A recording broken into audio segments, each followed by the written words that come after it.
Hi అండి, మజ్జిగసారు పెడుతున్నానండి. శనగపప్పు, మినపప్పు, జీలకర్ర, ఆవాలు, అల్లం, పచ్చిమిరపకాయలు, ఉల్లిపాయలు వేసుకుని తాలింపు పెట్టుకోవాలండి. అల్లం కూడా వేసేయనండి, చిన్న చిన్న ముక్కలుగా తరిగాను. కరివేపాకు ఇవన్నీ వేసుకుని బాగా మగ్గక్కర్లేదండి. ఉల్లిపాయలు సగం మగ్గితే సరిపోతుందండి. అంతే అండి, తాలింపు పెట్టేసుకోవటమండి. పసుపు, సాల్ట్ వేసుకుని మజ్జిగసారండి. నచ్చితే మీరు లైక్ చేయండి, నా ఛానల్ సపోర్ట్ చేయండి.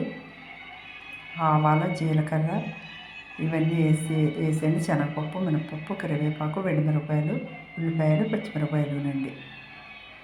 ఇవన్నీ వేసుకుని వేపుకోవటమేనండి. శనగపప్పు, మినపప్పు బాగా వేగిన తర్వాతే వేసుకోవాలండి. ఉల్లిపాయ ముక్కలు పెద్దగా వేగక్కర్లేదండి.